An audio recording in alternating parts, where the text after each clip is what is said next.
Hello, everyone. Welcome to the Work Alchemy podcast series on impact, talking with entrepreneurs and organizational leaders who contribute to building a more cooperative and positive future. I'm Ursula Jorch, the host of this series. I'm a mentor to business people who want to have a positive effect on the world around them, building strong businesses by creating value for their clients, team members, and the larger world. I am so passionate about sharing with you the stories of entrepreneurs and leaders who have impact. They're inspiring and energizing role models. I hope you use what you learn here to be inspired about what you can do in your business and beyond. For ongoing inspiration and support to get clear on your impact and put it into action, enter your name and email at workalchemy.com. Today's guest in this podcast series on impact is Marianne Williamson. Marianne is an internationally acclaimed spiritual author and lecturer. She's a popular guest on television programs such as Oprah, Larry King Live, Good Morning America, Charlie Rose, and Bill Maher. 7 of her 12 published books have been New York Times bestsellers. 4 of these have been number 1. The mega bestseller, A Return to Love, is considered a must-read of the new spirituality. A paragraph from that book beginning, "Our deepest fear is not that we are inadequate. Our deepest fear is that we are powerful beyond measure," is considered an anthem for a contemporary generation of seekers. In 1989, Marianne founded Project Angel Food, a Meals on Wheels program that serves homebound people with AIDS in the Los Angeles area. To date, Project Angel Food has served over 8 million meals. Marianne also serves on the advisory board of the Results Organization, working to end the worst ravages of hunger and poverty throughout the world. According to Time magazine, yoga, the Kabbalah, and Marianne Williamson have been taken up by those seeking a relationship with God that is not strictly tethered to Christianity. So welcome, Marianne. I'm delighted to have you here on the podcast. Thank you for having me. So how did you come to this point of having as much impact as you have? The quote in the bio is one that people repeat over and over, and I'm really interested to hear how that has evolved for you over your career. Well, thank you. If I have had any impact, I think that's just because I've been around so long. I started lecturing on A Course in Miracles, the book's Course in Miracles, back in 1983.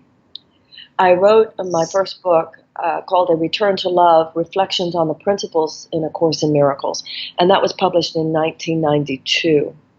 So that book, that paragraph that you just referred to, is from that book, A Return to Love. And then I was very, very fortunate because Oprah read the book. This was before she had her book club, but she read the book when it came out, and she had me on, and she said it was the best book she'd ever read, and she bought 1,000 copies for her audience. And I don't think that there was any way to overestimate the role that Oprah's support played in my having a large exposure. Sure. And that kickstart meant so much. I had already been lecturing, like I said, for almost 10 years, but that widened my audience significantly. And beyond that, and since then, I have worked hard. I have done what we all do to try to do meaningful work in the world. It's really not a mystery in that sense. But I feel very blessed, I feel very privileged to have a career that enables me to feel that I can speak to what really matters in my heart. And the Course in Miracles says people hear you on the level that you speak from. So I experience that. I know that if I speak from a place in me that is deeply true, I tend to be heard from a place that is deeply true. I read a book many years ago by a man named Arnold Patton, where he said, if you genuinely have something to say, there is someone out there who genuinely needs to hear it. Right. And as a speaker and as a writer, that principle has guided my work. Well, and you've certainly, a lot of people have heard what you have to say, so it's reaching people on a really profound level. And what impact do you feel that is having in the world? I know I saw you speak recently, and you expressed a lot of concern about where we are in terms of our place in history right now. And so it's, how do you feel that this is affecting people on a larger scale? Well, my voice is just one voice out of millions and more. So I don't think of any of this in terms of my personal quote unquote impact. And I would always avoid anything like that because it sounds grandiose to me. But in terms of the impact of the larger spiritual conversation in the world today, I think it's huge. I think that the entire integrative, holistic, transformational, higher consciousness, non-denominational spiritual perspective, brought into the world through so many sources, both religious, spiritual, and secular, even programs like AA. There are so many openings. There are so many doors to the room of the sacred. And I believe that it is clearly, this isn't even a matter of belief. I don't know how you can deny this. This is fact. It's a tremendous cultural impulse in our world today. It has transformed medicine, obviously. We now have an integrative, holistic wellness approach that would not exist otherwise, that expands us beyond the strictly allopathic Western medical model. Right. We now have this conversation influencing education, influences psychotherapy, influences business. It has opened up the space for a conversation about the world that retreats from this miasma, this mesmerization that has taken over the Western mind ever since the advent of the Industrial Revolution, where we concentrate and focus on external things at the expense of internal realities that are every bit as important. And when you are only using the physical eyes, that's when you're flying blind. When you're only registering reality according to the physical senses, that's when you're actually not using the navigational tools that are the most powerful in life. Because you're not contacting wisdom, you're not contacting deeper reflection and internal guidance. I think what's happening now is, especially given our current political crisis, is that people are aware. People are aware of what we've done to the planet. People are aware of this dismantling of many of the democratic cornerstones of our society. People are aware that the stress points on the planet today that face humanity are not only urgent and critical, but people have a sense that the problem-solving repertoire with which we have been taught to address these challenges is itself inadequate to the challenge. So I think now we're at a point where there is this activation, there is this awakening. What we need to do now is channel the energy away from any tendency towards paralysis and fear into a conversation which actually addresses these issues on the causal level, which alone can provide some real solutions and real problem solving because it is itself holistic and integrative rather than merely external remedy. So what do you think is the cause? The cause is that humanity is insane. That's what God thinks. The problem with the world is that humanity is not in its right mind. Don't beat around the bush. Give it to us straight. We have allowed short-term economic principles to be the organizing principle of human civilization. What holy book or spiritual practice or principle tells us to bow down to money? Tells us to make economics we have turned economics into a false god. It's idolatry, as opposed to love, as opposed to brotherhood, as opposed to justice, as opposed to righteousness, as opposed to forgiveness, as opposed to mercy. Now, money is important, obviously, But we tend to think, well, you just go for the economic success and that will take you. Well, it used to be this unexamined belief, perhaps, that if you take care of your economy, that goodness will follow. Now there's not even a pretense that we're even going for goodness. Yeah. Whereas from a spiritual perspective, you go for goodness. You go for harmony. You go for divine right relationship between and among people. You go for mining the inner gold of our divine potential. And then economy results naturally, both the economy of money and the economy of every other aspect of nature. So that shift from making money God to making love, to turning back and remembering that love is God. Love is God. Money is not God. This is a whoredom that we have allowed to infect the consciousness of our civilization. And it's just like in the body, when a cell decides to go off and do its own thing, forgetting that it's here to collaborate with the other cells in order to serve the healthy functioning of the organ and the organism of which it's part, that's cancer. That's a malignancy when a cell just goes off on its own and says, oh, the only thing that matters is me. And that kind of malignant consciousness has infected humanity. And that's what needs to be addressed. And once you remember, there's a wonderful line from Mother Teresa. If there is no peace in the world, it is because we have forgotten that we belong to each other. And that shift inside us affects everything. You look out at the world and you cannot see economic inequality the same way. You cannot see racial disparities in our criminal justice system the same way. You cannot see what we are doing to the planet and dismantling environmental protection the same way.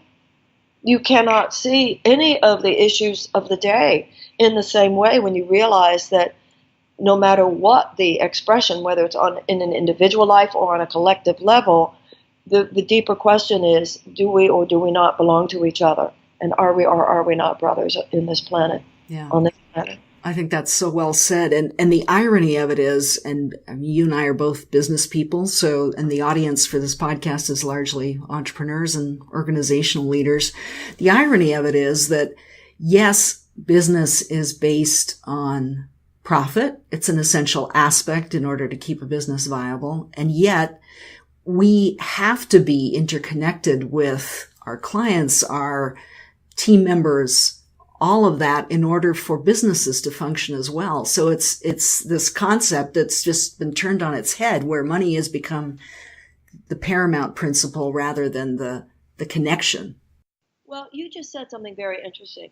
You said we have to make a profit, and yet, as though our remembering our right relationship to each other is somehow antithetical to the profit principle. I would argue the opposite. We all know, for instance, that, at least when I was growing up, there was this, the customer is always right thing. And you used to walk into a store, and the dominant model, your most common experience, was somebody was glad that you were there. Right. And treated you really nice. And that actually increased the probability that that person would make a sale. Right. Today, you walk into a store, and as often as not, some salesperson treats you like you're lucky that they let you in. And I notice how that doesn't make me want to shop there.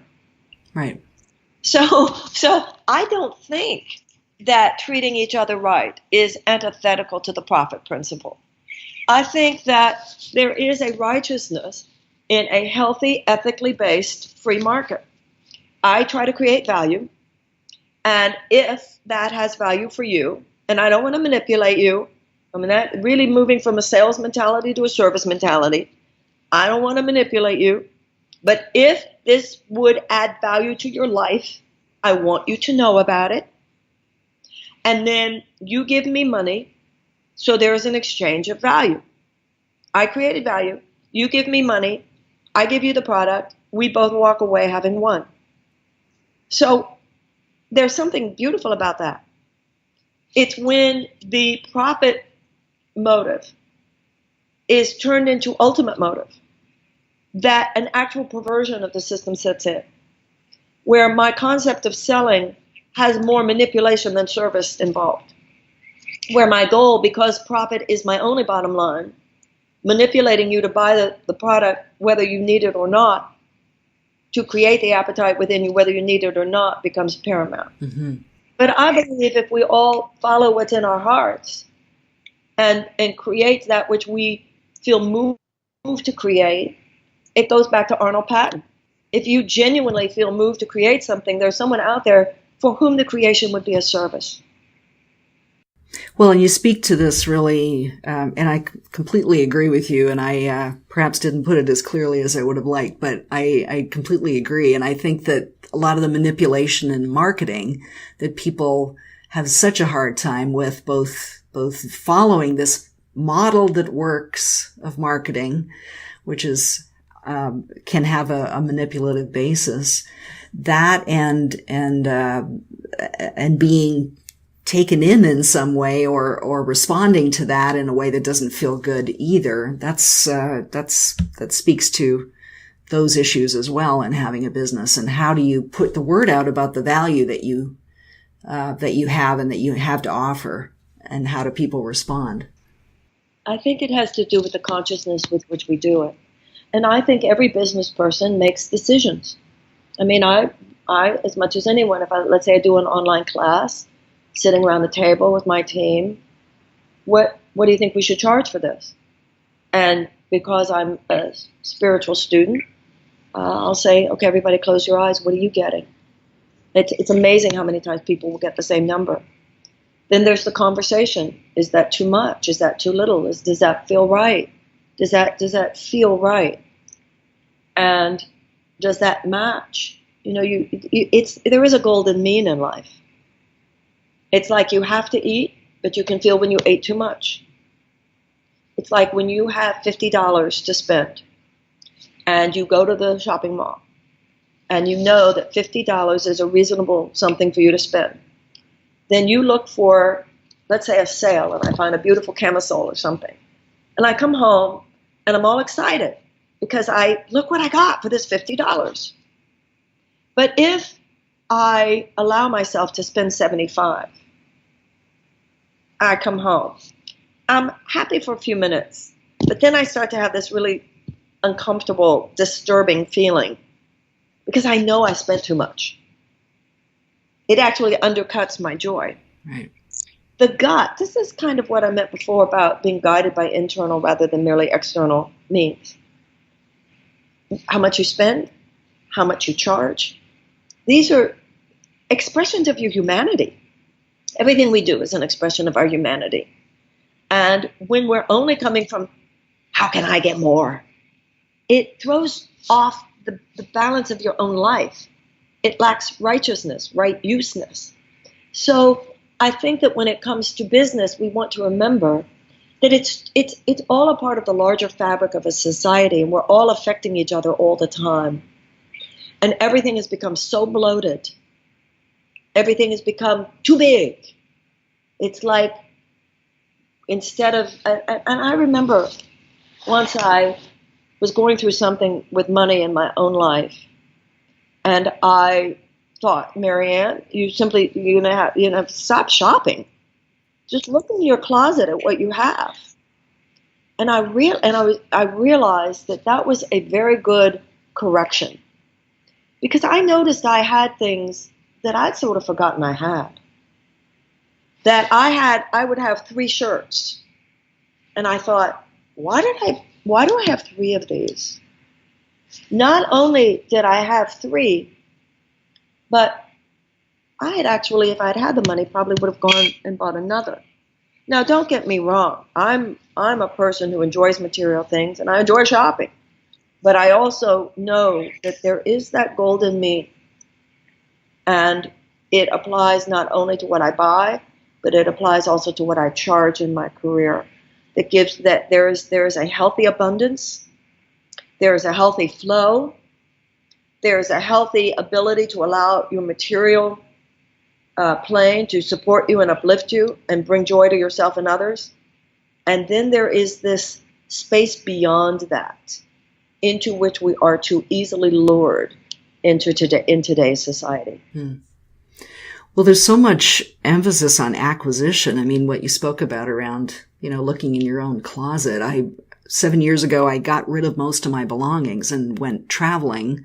And it was extraordinary, the liberation that came from that. I think we weight ourselves down with the stuff we have and the time required to maintain all that stuff. So, Absolutely. Yeah. And it taps into what you were saying too about use of money in your business. It's also related to what do you pay people? Many business people say, well, I'll pay as little as I can afford because after all, I have to keep expenses down, or rather I pay as little as I can because I have to keep expenses down. And I've never agreed with that. I think there's a value question that has to come into play in that. Do you have thoughts on that as well? Well, yes, and one of those thoughts has to do with raising the minimum wage. Yeah.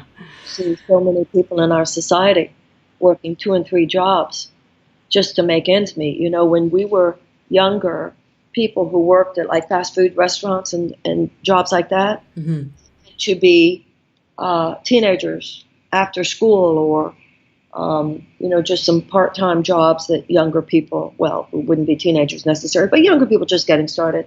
And now when you think of how many people are having to work at jobs like that for a living and multiple jobs like that, this is a question that goes beyond the individual, obviously, to the entire society. Yeah. Yeah. Well, I'm really curious about your own experience around this topic of impact, because you said earlier that you don't see yourself as individually or personally having that much impact, but rather you're part of this greater movement. And I'm curious about that, because for someone who's been as quoted as often as you have, as interviewed as often as you have, you've worked with so many high-profile people. I just finished reading a biography of Hillary Clinton and learned that you worked with her you and Jean Houston around the time her husband was in office. So I'm curious to hear how has your relationship with your own impact shifted? Have you always felt that way, that it's really you're just speaking out of your own voice, and whatever impact that has is just part of a greater whole, or has that changed over time? Well, I don't mean to be coy or falsely modest or anything like that.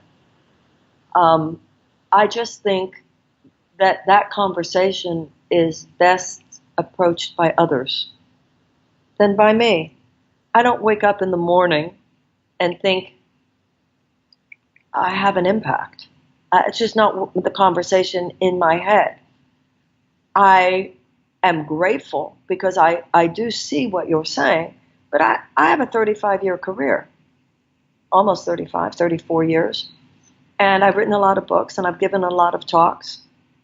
So, yeah, I mean, I know that there has been impact of sorts, but it feels somehow corrupting for me to be, like in the East, the guru never calls himself or herself a guru. That's right. For other people. Do you know what I'm saying? I do, yeah. So what is it that draws you forward then? Is it, because some of the conversations I've had around impact have been with people they've had a desire to have an impact in a certain way, to make a difference in a certain way, and that is what draws them forward. Is that something that calls you, or is it more internal? Not at all. I, as a student of A Course in Miracles, that would never be my goal. My goal is to be the person I'm capable of being in any given moment. I have no idea how many people listen to your podcast. All I know is that my heart felt, that lady, I'll talk to that lady. And it's none of my business how many listeners you have, or it's the depth of the conversation that we have. It impacts the ethers.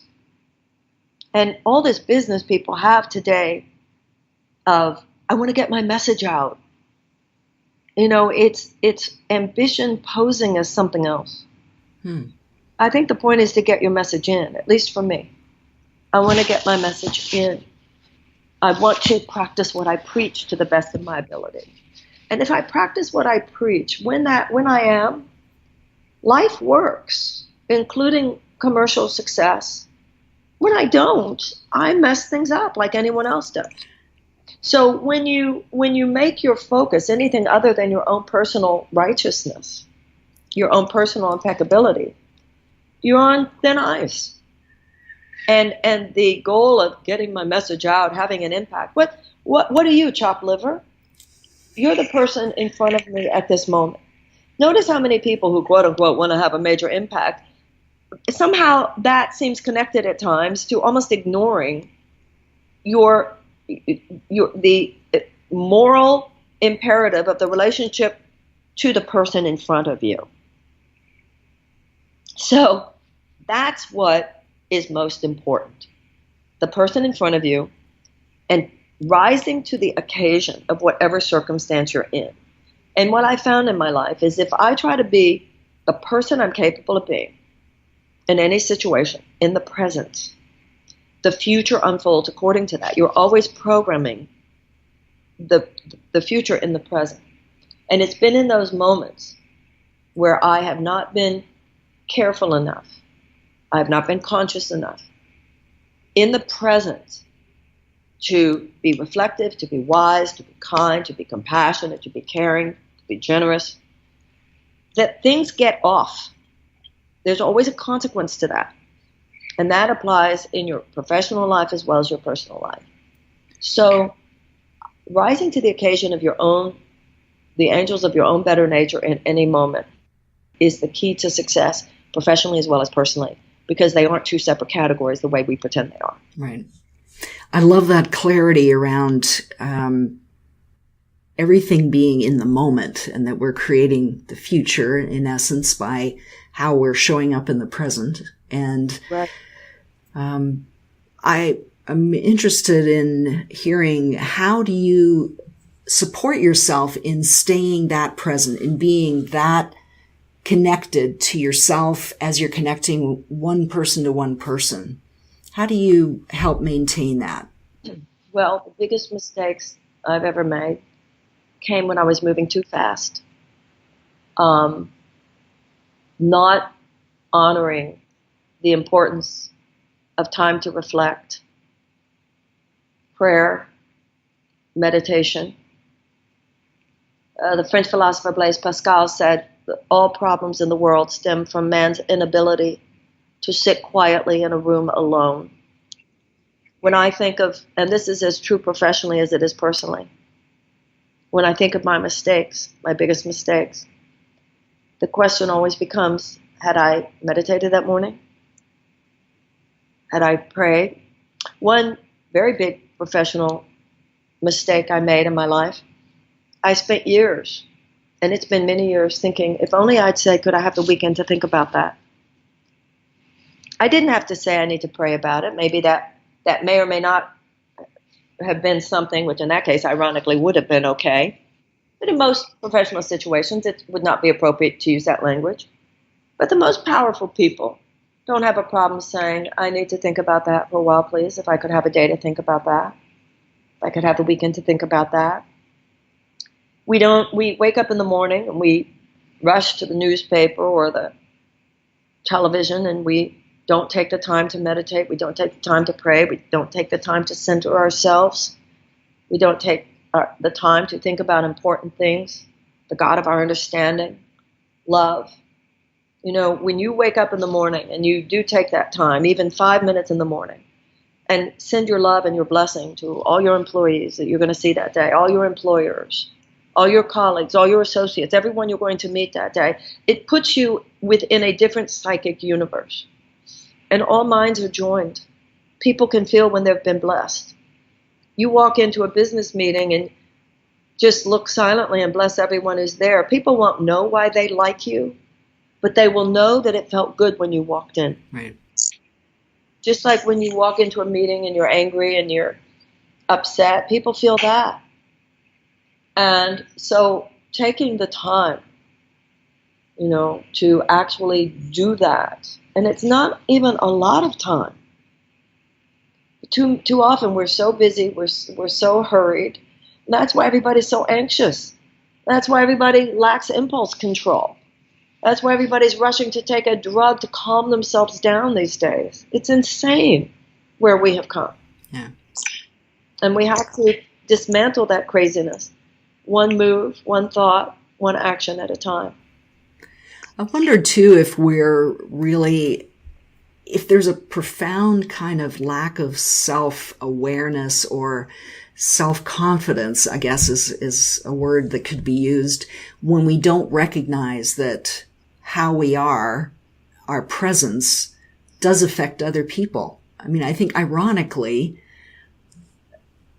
when I see people scrambling to have an impact or have an effect that goes beyond when it has that grandiosity that you spoke about, I think it can derive from people just feeling quite unimportant and like they don't matter. And by doing these great things that they'll compensate for that. It somehow justifies their existence. In A Course in Miracles, there's a line that says, grandiosity is always a cover for despair. When you are really confident, you are more humble. And when you're scared is when you blow yourself up and think that you have to prove to other people that you're bigger or you're better or you've got the power. And, I've seen this in my life. When I get it right, it has wonderful consequences. And when I get that wrong, it's had some very damaging consequences. And so a lot of the conversation we have about business really is about the leaves rather than the roots. You don't water a plant by watering the leaves. You water a plant by watering the roots. Mm-hmm. And the roots in your business is you personally, your personal interaction, your interaction with your product, your interaction with your colleagues, your interaction with your associates, your interaction with your employees, your interaction with your employers, your interaction with the universe, your interaction with the God of your understanding. We tend to think of questions about personal impeccability and ethics as somehow separate from the business conversation. But it is the root. Who you are is the root of everything. I was on Randy Zuckerberg's radio show on Sirius XM. She does a business show. And her co-host was a very successful investor from Hong Kong. It was a very interesting conversation, and we were talking about this, and I pointed out that no matter who you are, somebody out there has a resume as good as yours. Somebody out there has a business plan as good as yours. Somebody out there has expertise as good as yours. People are going to hire you. People are going to promote you. People are going to want to work with you and invest in you at a certain point because they like you. There's something about you that makes them think you're the one. And when I pointed out to this investor, I'm sure that because he's dealing, with huge hedge funds and huge investments. And I said, at a certain point, I would think it's not just about the business plan, but who it is. It's not just about the product that they're looking to develop, but how you feel about the person who will be running this thing. Whether you feel that they are trustworthy, whether you feel they have what it takes. And he acknowledged that. It's common sense.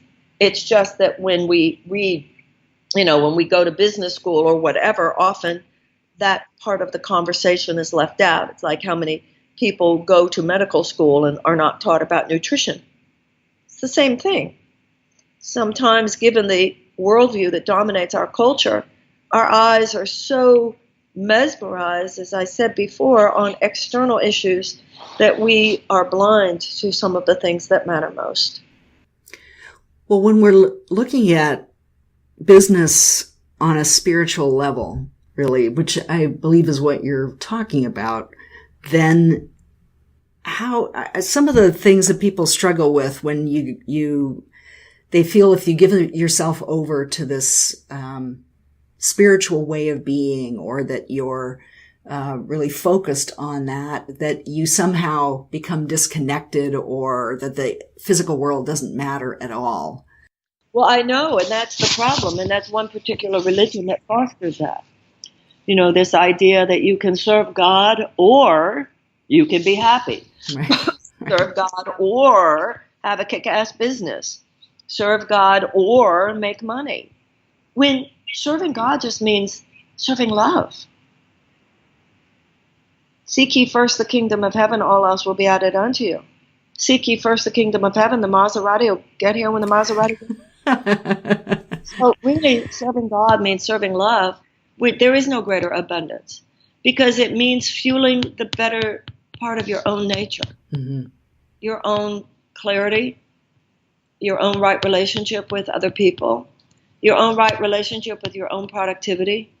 You know, I remember reading a book, I think it was a William James book many, many years ago, and it was about the Virgin Mary and the great cathedrals of Europe. And it was talking about how most of the people, those things took hundreds of years to complete. You know, or at least 100 years, more than one generation of worker was the point. That most of the people who worked on those cathedrals knew that they would never see the finished product. Knew that they never would. And yet when you look at the workmanship, you look at the brilliance, you look at the genius. Yeah, it's incredible. And what James was saying was there has never been a goal for human productivity that has produced more than the goal of honoring the Virgin Mary in those cathedrals. And what does that mean for them? They were there for love. Mary. Yeah. They were there for love. Yeah. They were there for love. That they were not just, it was about more than getting paid. It was about what the cathedral meant to them. Yeah. Well, I'm wondering if you could distill that down to one message that you would want to leave with people, one thing you would want to say to them about their business being in the world, what would that be? I think all of us have a calling. Most of us, or at least a lot of us, don't feel we've heard that calling yet. The rose is the rose, the peony is the peony, the bird of paradise is the bird of paradise. There's no flower less beautiful than any other, and there's no flower less important than any other. In A Course in Miracles, it tells us that all of us are special and none of us are special, that all of us are imbued with potential genius. The Course in Miracles says that those of us who have achieved the most have achieved a fraction of what all of us are capable of. So apply that to Beethoven. Apply it to Shakespeare. That those who have achieved the most have achieved a fraction of what all of us are capable of. And that as we seek to serve that voice of nature, that calling of the ages, it's so much bigger than just making money. Not that money isn't important, but it is the co-pilot. It's not the pilot here. How can I help God heal the world? How can I be an instrument of the love and the peace that will serve the world? How can anyone I meet today, how can I be a space of transformation where whoever encounters me today or whoever encounters whatever product I create will be blessed by this? In whatever language, whether it's spiritual language or secular language, that you're really trying to serve the law of goodness as you understand goodness. And that within that, there is that calling of the soul that is no less in any of us than in all of us. And it's what in the East is called your dharma. And if you, no matter what your job, you could be cleaning someone's house, you could be leading a huge multinational organization. Are you doing something that will create something beautiful and make something better and uplifting for someone? Is there value that you're creating that will be a beautiful interaction with some other person, that there will be a win-win? That's what business should be. It should be a win-win. And that's really the law of righteousness right there. I win if I walk away with the money. You win, you walk away with the product. Or sometimes it's not about money. Maybe the exchange is something different. The point is, are both people uplifted? Are all uplifted because it's a win-win universe? You know, that's one of the reasons writing a book. It's nice. It's one of the last gentleman's business because everyone is involved. The editor is involved, the publisher is involved, the writer is involved, the designers are involved, and the reader is involved. Right. And theoretically, everybody brings what they bring to it and then walks away with something more. And that's right economy. And to participate in that is an honor. But don't see your business as separate from the rest of your spiritual life. It's not separate. It's part of. And when you consider what an important part business plays in the world today, then it's extremely important for us to recognize the ethical responsibility of being in business. People encounter your product. People encounter your store.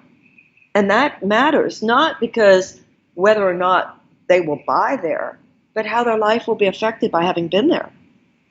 Will somebody's life be positively impacted if they read this, if they listen to this?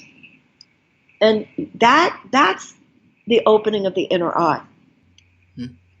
And if you take care of that domain, that's what I mean when I say you water the roots. And the leaves will take care of themselves. Blossoms will emerge. I mean, when I think of something like when I wrote my first book, A Return to Love, the word bestseller was not in my consciousness. I didn't even, something profound there and profoundly